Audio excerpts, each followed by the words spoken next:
Olá pessoal, concurseiros de todo o Brasil, meu nome é Luciano Antunes, sou professor de informática para concursos aqui do curso Tutor. Hoje estamos naquela nossa aulinha de finalização a respeito de hardware. Estamos em Hardware 3, falando efetivamente de memórias.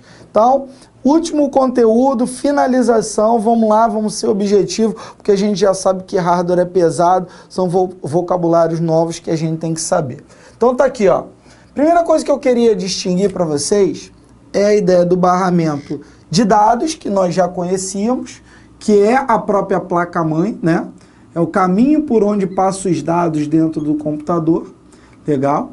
E barramento de endereço, que é o local onde as informações vão passar para ser armazenadas e armazenadas. Então tá aqui, ó, barramento de dados. É o barramento por onde trafega os dados manipulados pelo processador, né, através da placa-mãe, né, até os demais dispositivos de entrada e saída. Então esse caminho pela placa-mãe, onde eu passo do processador diretamente para a placa-mãe, é o barramento de dados. Então tá aqui, ó, sua largura indica quantos dados podem ser manipulados simultaneamente. Então quando a gente pergunta assim, qual é a largura do barramento de dados, se ele é de 8 bits, se ele é de 16 bits, 32 bits, 64 bits. O que quer dizer isso? Sua largura determina toda a arquitetura interna do processador. Pode ser 16, 32 e 64 bits. Então, quando o computador é de 64 bits, pelo barramento de dados interno, as peças conseguem fluir em nanosegundos, picosegundo, uma fração de segundo, 64 bits de uma vez. Legal? A metade da velocidade são os computadores que operam com 32 bits, 16 bits, 8 bits respectivamente. E o sistema operacional tem que acompanhar isso. Não adianta você instalar um Windows 7 de 64 bits se o computador opera 32 bits. Da mesma forma, não adianta você comprar um baita computador com 64 bits de barramento de dados, as peças todas de 64 bits, e você instalar um Windows 8 de 32 bits. Então, a correspondência equivale também em software, tá? Outra ideia muito importante é o barramento de endereços, que é o caminho por onde passam as informações de localização na memória. Então, internamente na memória, existe o barramento de endereços, que é o caminho, né, por onde passam as informações na memória em si para ser armazenado. Então, quanto maior a largura do barramento de endereços, maior a quantidade de memória que o processador pode gerenciar. Podemos, então, afirmar que um processador atual pode gerenciar uma memória com aproximadamente, por exemplo, 16 GB de capacidade. Então, quanto mais largo o barramento de endereços, mais memória RAM, por exemplo, o computador pode ter para poder armazenar durante o funcionamento do computador. Então, já alinhamos essa ideia de barramento de dados e barramento de endereços e vamos lá ao conceito de memória. O que é a memória, na verdade? Memória é um componente de armazenamento, é o componente que armazena informações no computador. Quem é que manda essa informação para ser armazenada na memória? Quem manda no computador? A CPU, o cérebro do computador, que é assim chamado de processador. Beleza? Outra ideia muito importante. Podem ser classificados pelo. Então, eu posso classificar pelo tempo que as informações estão armazenadas nessa memória. Então, ela pode ser volátil ou não volátil. O que quer dizer volátil? As informações ficam enquanto o computador está em funcionamento. Ou seja, são memórias não permanentes. Agora, pode ser também não volátil. Ou seja, por tempo indeterminado. Ou seja, permanente. Guardei no HD, eu estou guardando de forma permanente. Guardei na memória RAM, desliguei o computador, o que está na RAM é perdido. Guarda isso para vocês. Agora, as formas que as informações são gravadas. Basicamente, semicondutor alimentado por energia. Ótica armazenado através de um laser, o caso do CD e do DVD. E magnética, um cabeçote lê e grava as informações, como é o caso do próprio HD. Então, por exemplo, a pendrive é armazenada de forma semicondutora. O CD ou DVD é armazenado de forma ótica. O próprio HD pode ser ótico-magnético, mas muitas das vezes magneticamente armazenado. Legal? Agora, qual tipo de memória existe? Existe a memória principal, que ajuda diretamente no processamento, e existe ainda o tipo secundária, que faz o armazenamento de forma permanente. Eu queria dizer que a memória principal, ela também é chamada de memória de massa, aliás, primária, né? A principal é a primária, ou real. Legal? E nós temos, dentro dessas memórias, compreendidas como memória principal, a RAM e a ROM, né? E a cache, que é derivada dessa ideia, e registradores também. Na verdade, o registrador não é primário, mas se concebe também porque ajuda no processamento. Agora, quando eu penso em secundária, eu estou pensando na memória de massa, na memória que a massa, né, precisa de armazenamento.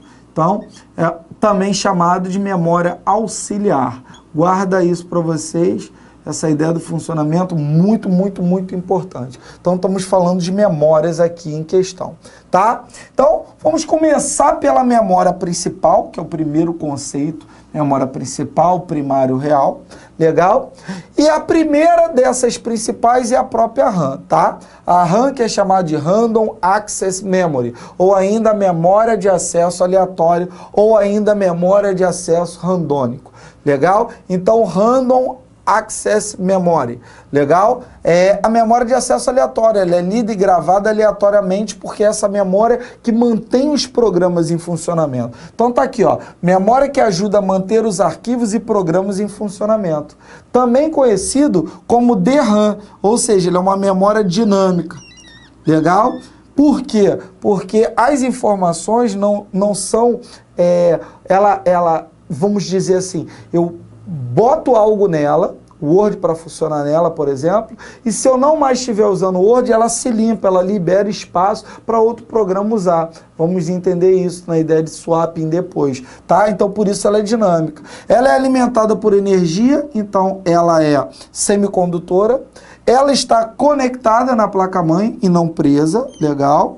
Tem 64, 128, 256, 502, 12 megabytes ou ainda 1, 2, 4 gigabytes, né? Eu posso botar até 4 pentes. Tem que ver efetivamente se o teu Windows reconhece aquela quantidade de RAM, tá? E se o seu barramento, né, de endereços permite quanto de memória RAM e, naturalmente, quanto eu tenho em termos de slots, de socket, preso na placa-mãe para poder absorver aquilo e quanto o processador também reconhece. Então, um detalhe após o outro. E hoje o computador, por exemplo, pode ter 4 pentes de 4 GB. Legal? Então, é só você pensar assim, ó, 4 GB, 4 pentes, se eu tenho 4 conexões internamente. Então, isso vai de computador para computador, se é notebook, se é PC, então vai de computador para computador. E tudo que eu armazeno, né, nessa RAM, vai embora, porque ela é uma memória não permanente, ou seja, ela é volátil. Então, todas essas informações básicas da RAM nos levam a comparar a seguinte ideia. Essas memórias principais, através da RAM, surgiu uma memória derivada dela, que é a SRAM, que na verdade a SRAM que é também chamada de cache. Por quê? Porque a RAM é uma Dynamic RAM, é uma DRAM. Apesar de variação de nome, nós sabemos que ela é uma memória dinâmica. Legal? Agora, quem é a memória ROM, né? Essa memória ROM que a gente fala sempre. É a memória que inicializa, que configura o computador. Vamos ver daqui a pouco a respeito dela. Então tá aqui, olha para a cache. O que eu estou falando sobre a cache? Ela é um subtipo de RAM. É uma memória com a função de ajudar a CPU a ter maior velocidade de processamento. Então tá aqui, ó, SRAM, ela é porque é estática. O processador tem que ir lá limpar ela para ela poder, né, liberar mais espaço novamente. Ela é alimentada por energia, então é eletrônica, semicondutora, está presa na placa-mãe ou ainda dentro do processador para poder ajudar diretamente o processador no processamento, até maior velocidade de processamento. Pode ter 128, 256, 512 KB ou ainda 1 ou 2 megabytes, então ela é relativamente pequena. ela só transporta os programas do processador, né? Essa que é a ideia, o processador manda algo, no meio quem leva é a cache, então interage diretamente levando para o processador, e essa cache leva e armazena o que tem que funcionar onde? Na RAM, naturalmente. Então, ela é pequena, ela é para transporte. Naturalmente, ela é volátil, porque desligou o computador, vai embora, e eu posso ter até 4 memórias dessa dentro do computador. Então, quando eu tenho L1, L2, L3, L4, L1, L2, L3 está na placa-mãe, legal? Na verdade, pensa assim, se eu tiver L1, L2, um está dentro do processador e outro está na placa-mãe. Se eu tiver L1, L2, L3 e L4, L1, L2, L3 está dentro do processador e L4, que é quem veio depois, está na boca pobre, está lá preso na placa-mãe para ajudar ainda assim da mesma forma no processamento. Só para você saber que tem mais de uma. Caiu no concurso do MPU esse conceito e muita gente pirou o cabeção. Por quê? Porque assim, acha assim, eu vou ser técnico, analista do Ministério Público, hardware devia ser mais simplificado. Devia, cabeção. Só que é o seguinte, cai isso, tem que saber que existe 4 caches e as 4 caches das 4, 3 estão dentro e uma está fora. Isso caiu uma vez só, é um conceito aleatório? Não, por exemplo, escrivão da Polícia Federal perguntou, posso dizer que existem cache L1, L2, L3 ou L4? Certo ou errado? Aí você julgava, CESP-NB, FCC adora, Sesgran Rio, CEPERD, FUNRIO e vai embora, IBFC, e você precisa saber, não dá mole, memória cache. Legal? Agora, quando eu penso na ROM, que é um conceito também de memória principal, pensa no que eu estou colocando. O que é ROM? Read Only Memory, ou seja, memória somente para leitura. Eu, como usuário, durante o funcionamento do computador, não gravo nada nela, porque ela já está gravada de fábrica. Ela inicializa e ela configura todo o meu sistema com as informações básicas que vêm armazenadas nela de fábrica. Então, ela é uma memória semicondutora, ou seja, eletrônica. Ela está presa na placa-mãe, ela está soldada, porque ela não sai de lá, diferente da RAM, que eu coloco mais ou menos, legal? Ela tem X KB, tamanho relativo, porque quem determina isso é o fabricante, e é não volátil, ou seja, tudo que está dentro dela é necessário para inicializar e configurar o computador, por isso está lá guardado de forma permanente, tá? Então, memória ROM aqui. Agora, a ROM possui 2 softwares por ser um firmware, legal? Então, quando eu penso na ROM, ela é um hardware, mas por ela ter dentro dela um software permanente, ela é acima de um simples hardware. Ela é um hardware que tem um software dentro dela. Então, ela é um firmware. Então, quem é que está dentro dela? Existe a BIOS, Basic Input Output System, que cuida dos periféricos e gerencia as informações básicas da máquina. Ou seja, ela gerencia o POST, o processo de autoteste e detecção dos componentes dentro do próprio sistema. Eu lembro quando isso caiu na Polícia Civil, né, acho que 2008 ou 2009, não me lembro efetivamente, mas aí piraram o cabeção também. Por quê? Perguntou lá, qual o nome dado ao processo de autoteste e detecção do hardware? Isso se chama POST, é um software, é um processo que está dentro da BIOS, que é o software que está dentro da ROM. Legal? Então tá aqui, eu também tenho o CMOS. O que eu posso dizer do CMOS? Já ouviram falar de CMOS? CMOS mantém as configurações do sistema como a data e hora. É um software que guarda as informações de configuração que você colocou diretamente no teu sistema. O CMOS. Então, pessoal, vamos lá, que nossa aulinha de hoje tem 12 slides e aí nós precisamos percorrer todo o conteúdo para que você possa, né, sem dificuldade nenhuma, fazer o seu concurso. Então vamos lá, pessoal. Outro conceito elementar, olha o firmware aqui. É o componente, é o hardware em formato de chip, que possui um programa dentro dele, um software gravado, geralmente com informações de fabricante do componente. Então a memória ROM, né, quando você pensa em ROM, Read Only Memory, não é isso? É um firmware entre os mais conhecidos, tá? Então, naturalmente, já está aqui a ROM para vocês. Outra ideia muito importante, que eu já até falei em outras aulas, é diferente de upgrade para update, né? Então tá aqui, qual é a ideia de upgrade? É um sistema de troca de um hardware para aperfeiçoamento de um computador para a melhoria do funcionamento do sistema. Então posso fazer upgrade da memória RAM, colocar mais RAM, posso trocar a placa de vídeo, então botar uma mais potente para maior qualidade gráfica, né? Então a placa de vídeo pode ser realizado um upgrade. Não confundam com update, que é a prática de atualização de um programa no fabricante. Legal? Então atualmente as atualizações são feitas diretamente no site do fabricante pela internet ou no site do fabricante através de uma ferramenta de atualização, como é o caso do Windows. Então no Windows, para atualizar o Windows, ou eu tenho ou a ferramenta Windows Update para ir lá e fazer essa atualização, ou eu tenho pacote de atualizações para atualizar o meu Windows, meu sistema operacional, chamado Service Pack.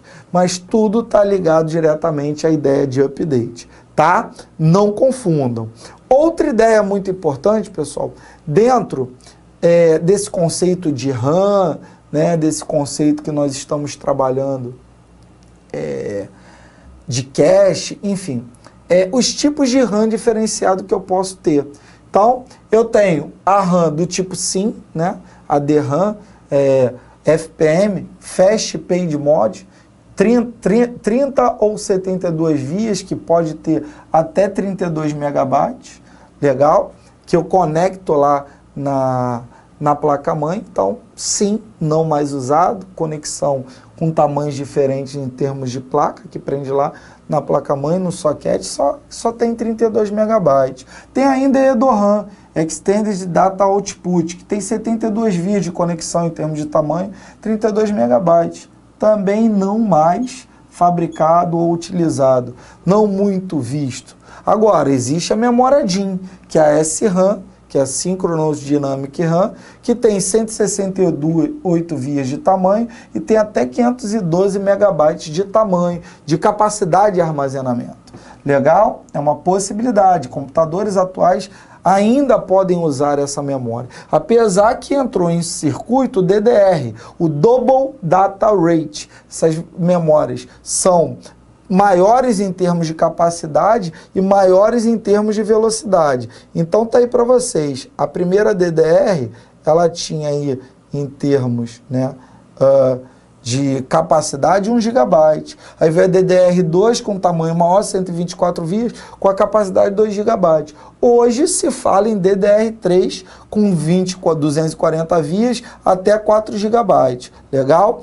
Na verdade, até existe uma memória, né, diferente do DIMM, do SIM, que é o RIM, RDRAM, né, Rambus Dynamic RAM. Só que em função do custo foi extinguida aí na época da DDR. Legal? Não emplacou no mercado. Perfeito? Em função do custo. Agora, quando eu olho para essa ideia da Dynamic RAM, né, e falei da velocidade, a frequência em Hertz que vai gerar a velocidade dessa memória. Então, quando eu digo que a memória opera a 1 milhão de ciclos por segundo, ela vai estar naturalmente ligada à ideia de 1 MHz proporcionalmente, tá? Diferente do processador aí, como a gente viu. Agora, quando eu falo de ROM, pessoal, coloquei até aqui a ideia dos tipos de ROM, tem a PROM, EPROM, EEPROM, todas essas memórias são memórias de ROM. A ROM em si, ela já vem gravada de fábrica e não pode ser feito nada. Mas existem variações de ROM, como por exemplo a PROM, Programmable Read Only Memory. É uma memória de leitura que eu posso gravar nela uma vez, mas ela não é alterável depois. E vem gravada pela fábrica. Legal? Então a PROM, e como ela foi gravada pela fábrica? De forma programada, um programa gravou nela. Agora, existe a EPROM, o Ezinho na frente do PROM, que é o Erasable Programmable Read Only Memory, ou seja, uma memória que eu posso apagar, não é isso? Naturalmente, durante o processo de utilização. Então, ela é de leitura e ela é programável e pode ser apagada através do recurso de ultravioleta. É uma possibilidade também. Legal? Agora, quando eu digo EEPROM, o que eu estou dizendo? É a Electrical Erasable Programmable Read Only Memory. É a memória que é de leitura, é apagável eletronicamente, podendo ser reprogramada no próprio equipamento, no próprio local. Essa tem que receber ultravioleta para apagar a informação.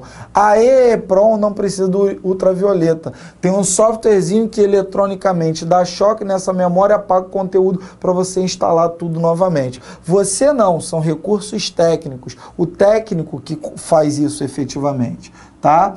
Outra ideia, existe a memória flash, né? A flash ROM, né? A flash EEPROM, né? Que é uma memória de leitura e escrita, que naturalmente de forma elétrica possui tamanhos em gigabytes e substituem até HDs em computadores portáteis. Não é isso que é a ideia da própria pendrive do cartão de memória, que é um tipo de memória flash. Então, existem flash que eu posso armazenar, fazer leitura e escrita dentro desse tipo de memória, e aí contraria o princípio de ROM que é gravado na fábrica. Então, tem a flash EEPROM para essa finalidade, tá? Então, vamos lá. Quando eu falo dessa ideia de memória, muita gente me pergunta assim, pô, professor, nós estamos falando hoje, na aula de hoje, só de memória principal, mas eu já ouvi falar de memória virtual. O que tem a ver isso? O que é a memória virtual? Tem a ver com o registrador? Não, o registrador nem é uma memória principal, é uma memória que apoia o processador, está lá dentro do processador para ajudar diretamente no processamento. Agora, memória virtual, olha só, a memória RAM é de extrema importância para os computadores porque é uma memória de execução.